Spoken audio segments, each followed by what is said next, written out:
Le 8 juin 2024, Fonike Mengue, une figure assez connue de l'opposition en Guinée, y rentre à Conakry. Et son message, il est plutôt clair. Oui, un message de paix, en gros. Il appelle au respect de la parole donnée. C'est ça. La parole du général Mamadi Doumbouya sur la transition. Mais voilà, un mois plus tard, le 9 juillet, lui et son collègue Biloba, ils disparaissent. Pouf, plus de nouvelles. Bienvenue dans ce Deep Dive. Aujourd'hui, on va essayer de comprendre ce qui s'est passé autour de cette disparition. Celle de Fonike Mengue, le coordinateur du FNDC, le Front National pour la Défense de la Constitution, et de Biloba. On a des sources qui nous donnent une chronologie, son retour, ses déclarations qui semblaient pleines d'espoir, et puis cet enlèvement. Les circonstances sont toujours floues. Très flou. Notre mission, c'est de décrypter un peu cette séquence et surtout de mesurer le poids de ce silence. Ça fait 1 an maintenant, 1 an de silence, ok, déballons ça. Alors, pour bien saisir l'enjeu, faut se rappeler d'où il revenait, Fonike Mengue. Il venait de finir une grande tournée internationale. Ah oui, Europe, États-Unis, c'est ça, hein? Exactement.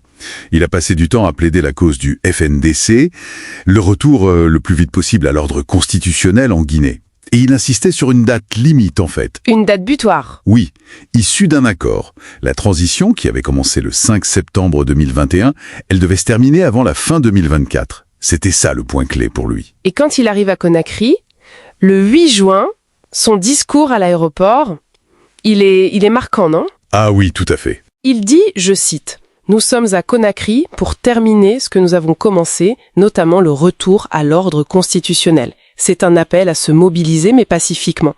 Et aussi, et ça c'est important je trouve, il appelle à faire confiance. Confiance dans la parole du général Doumbouya ? Voilà, une parole engagée devant le peuple, devant la CEDEAO aussi, la communauté économique des États de l'Afrique de l'Ouest. On a l'impression qu'il croyait vraiment à une sortie par le haut, par le dialogue. Absolument. Et ce qui est assez fascinant dans ces mots, c'est vraiment cette insistance sur la responsabilité, sur la foi dans un engagement pris, quoi. Un engagement formel. Il ne cherchait pas la confrontation directe, mais juste le respect d'un calendrier. Nos sources suggèrent qu'il comptait sur la pression diplomatique et populaire, mais pacifique, pour que cet engagement soit tenu. Une stratégie qui repose sur la parole donnée, en fait. C'est un peu la base de la confiance en politique, non ? Oui, tout à fait. Mais bon, cette stratégie, cet espoir, tout ça explose 1 mois après, le 9 juillet 2024. C'est ça. Mengue et Balomo sont enlevés.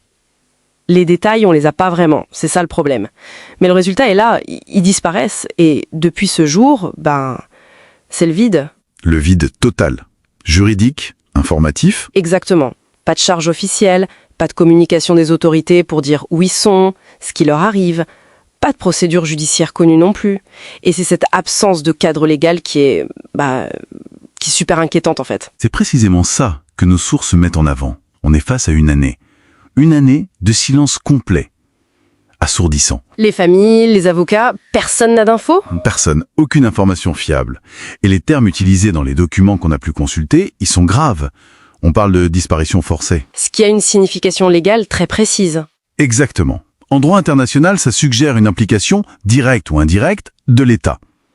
Certains articles rapportent que les militants, eux, ils voient ça clairement comme un enlèvement politique, pour faire taire une voix critique, quoi.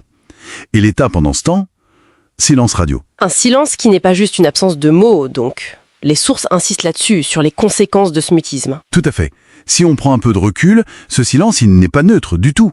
Il installe un climat de peur, d'incertitude. Les analystes qu'on a lues, ils voient ça comme un précédent dangereux pour l'état de droit en Guinée. Quand l'État ne répond pas sur une disparition aussi médiatisée, ça envoie un message en fait. Un message que l'impunité est possible. C'est ça, possible pour ceux qui agissent hors du cadre légal, contre les voix dissidentes. Et ça, évidemment, ça mine la confiance des gens dans les institutions, ça peut même paralyser la contestation pacifique, la peur, quoi. 1 an, ça fait 1 an que ça dure. Et la question qu'on retrouve partout, dans les articles, les rapports, elle est simple, elle est directe, jusqu'à quand ? Jusqu'à quand ce silence ? Il y a cet appel constant à ne pas s'habituer à ça. À ne pas banaliser. Oui, à ne pas considérer ça comme une simple anecdote politique. Alors, au fond, qu'est-ce que tout ça nous dit? L'implication la plus forte, je crois, qu'on peut tirer de nos lectures, c'est que tolérer une telle situation, sans demander de compte, sans se mobiliser pour la vérité, pour la justice, ça revient à normaliser l'arbitraire. C'est fort, ça. Oui, un éditorial le disait bien, ça revient à accepter que la force l'emporte sur le droit, que la peur devienne une façon de gouverner.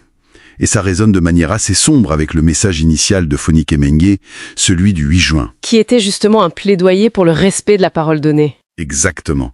La parole comme fondement du contrat social. Et ça nous laisse avec une dernière question qui vient directement de la situation décrite dans nos sources.